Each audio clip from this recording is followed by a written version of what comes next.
어제 우리는 6장 말씀에서 내 몸은 성령의 전이며 값으로 사심을 받은 몸이라는 말씀의 선언을 들었습니다. 내 삶의 주인이 나 자신이 아니라 하나님이라는 것이었습니다. 오늘 7장에서부터 바울은 새로운 주제로 넘어갑니다.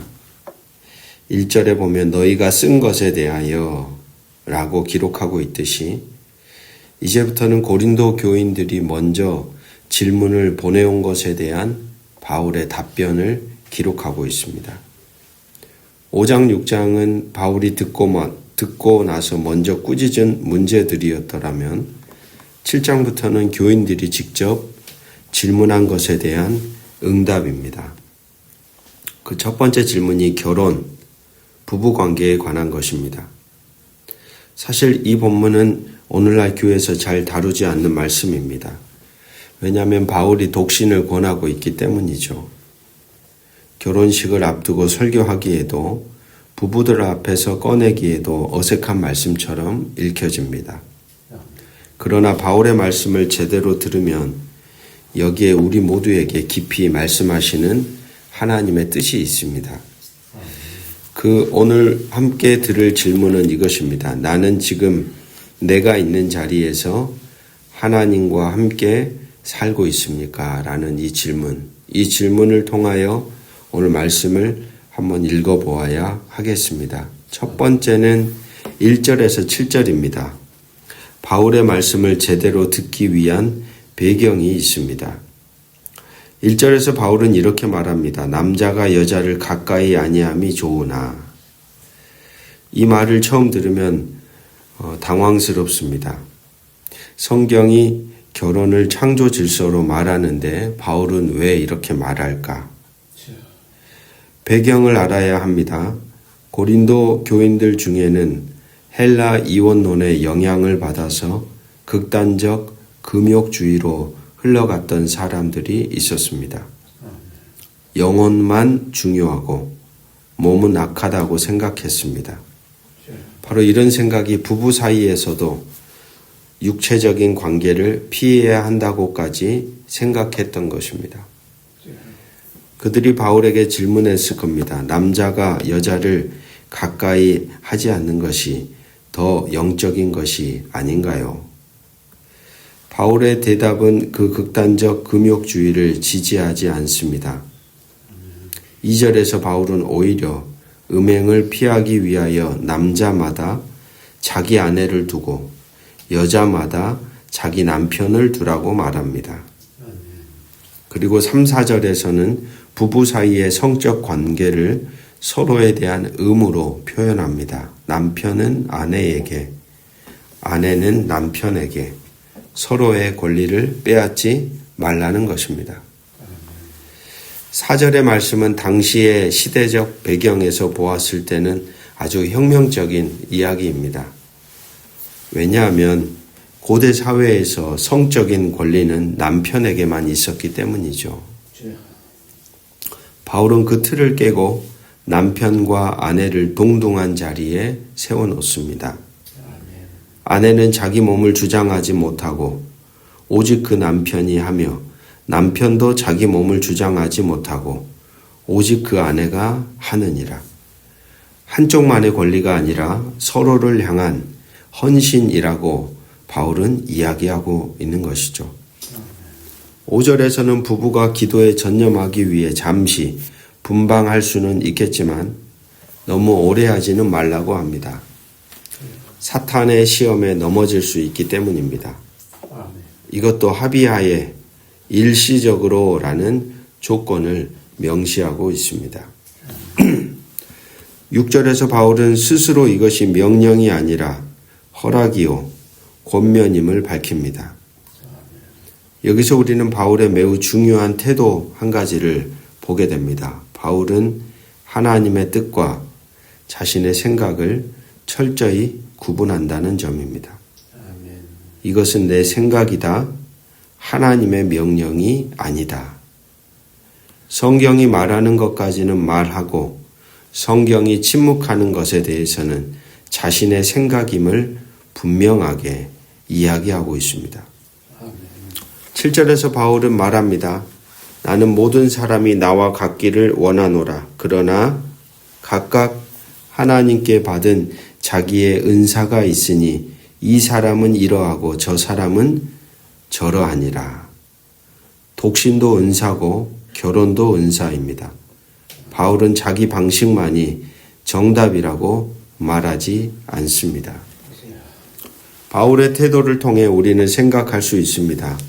오늘 우리는 내 생각을 하나님의 말씀처럼 주장하고 있지는 않는지, 오늘 내 의견과 하나님의 말씀을 구별하는 존재로 오늘 우리는 분별하며 살아가야 하겠습니다.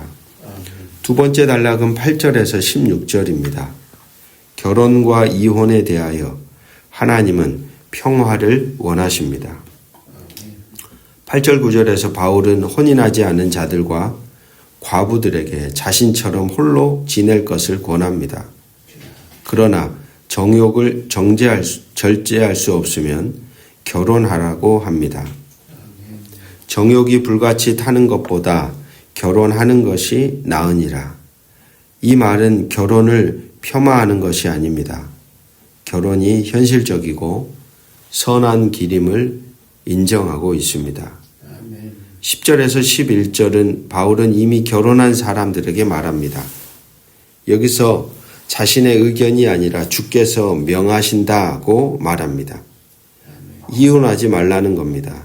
만약 이혼하게 된다면 재혼하지 말거나 화해하라고 합니다.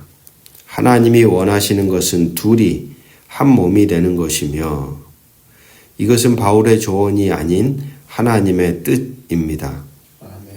12절에서 15절은 당시 고린도 교회가 실제로 직면한 문제입니다. 한 사람이 그리스도를 믿게 되었는데 배우자는 믿지 않는 경우 어떻게 해야 하는가? 바울의 대답은 두 가지입니다. 먼저 불신자가 함께 살기를 원한다면 계속 함께 살라. 14절에서 그 이유를 말하는데 믿는 배우자를 통해 불신 배우자와 자녀들이 거룩하게 된다는 것입니다. 여기서 거룩하다는 것은 구원받는다는 뜻이 아닙니다. 언약 백성의 울타리 안에 하나님 말씀의 영향권 안에 있게 된다는 의미입니다. 그런데 15절에서 불신 배우자가 떠나기를 원한다면 떠나게 하라고 합니다. 그리고 이렇게 말합니다. 하나님은 화평 중에서 너희를 부르셨느니라. 억지로 붙잡아 관계가 파탄이 나는 것보다 평화로운 삶이 하나님이 원하시는 것임을 말해줍니다. 이 말씀을 이렇게 오해해서는 안 됩니다. 배우자의 어떤 폭력이나 학대 앞에서도 무조건 참으라는 의미가 아닙니다. 하나님은 당신의 백성이 평화롭게 사는 것을 원하신다는 것이 이 말씀의 핵심입니다. 바울은 이혼을 금하는 동시에 불가피한 상황에서의 이혼의 가능성을 완전히 닫아버리지 않습니다.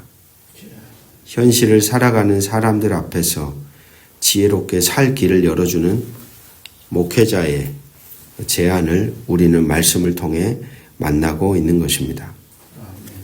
교우 여러분, 오늘 우리의 가정 안에서 우리는 평화를 만들어가는 사람입니까?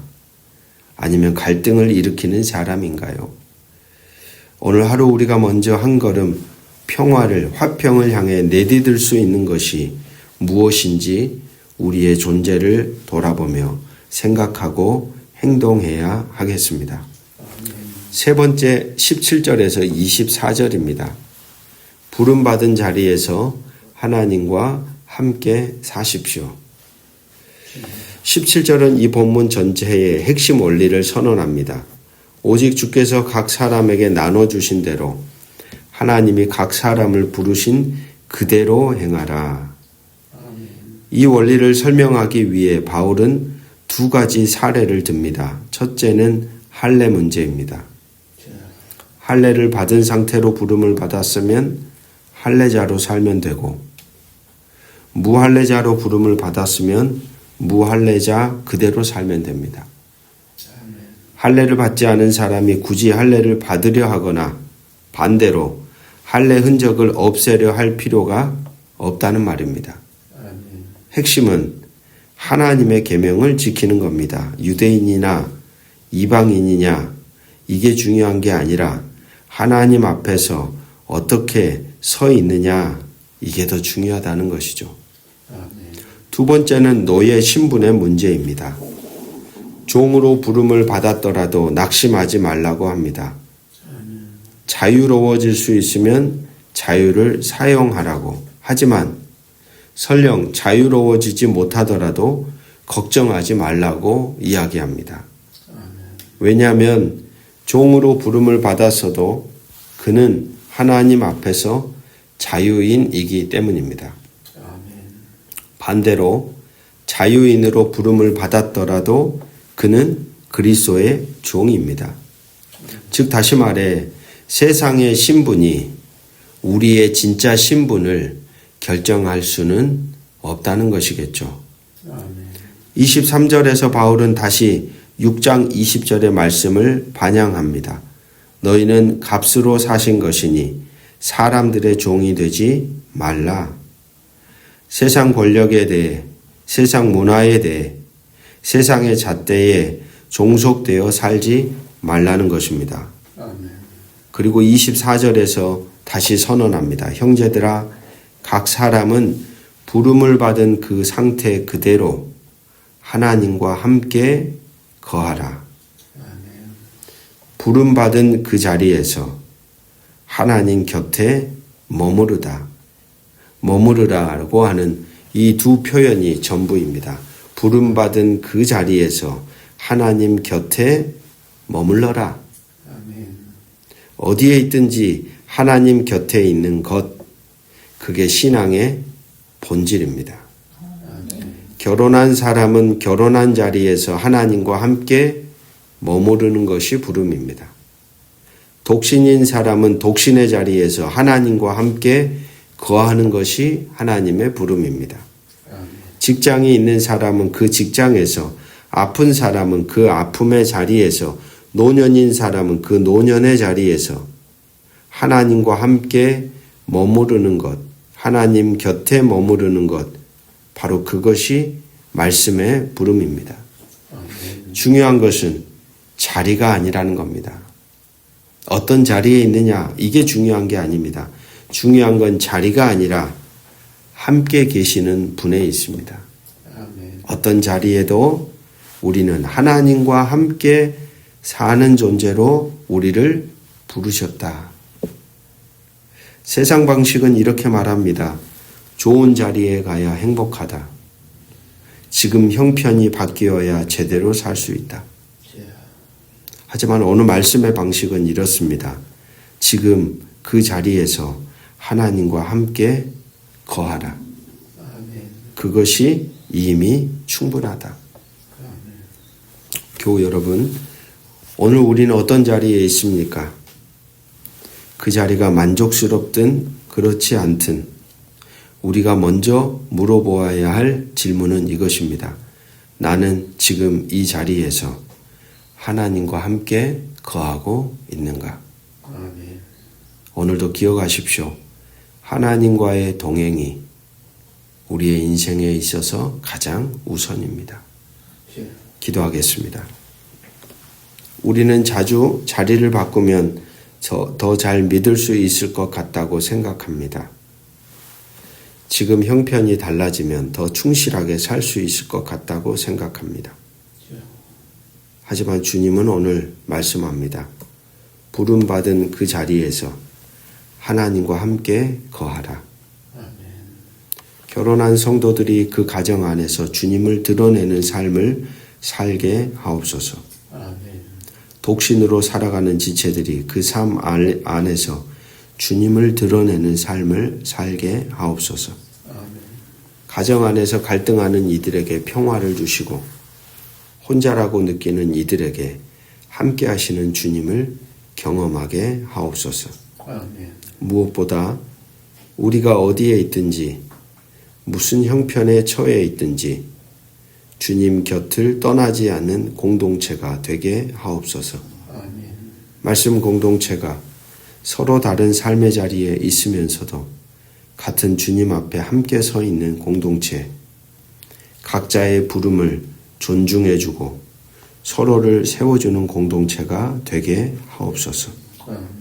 우리를 각자의 자리로 부르시고 그 자리에서 당신과 함께 거하도록 초청하시는 주님, 오늘도 우리 모두를 붙들어 주시기를 주 예수 그리스도의 이름으로 간절히 기도드립니다. 아멘.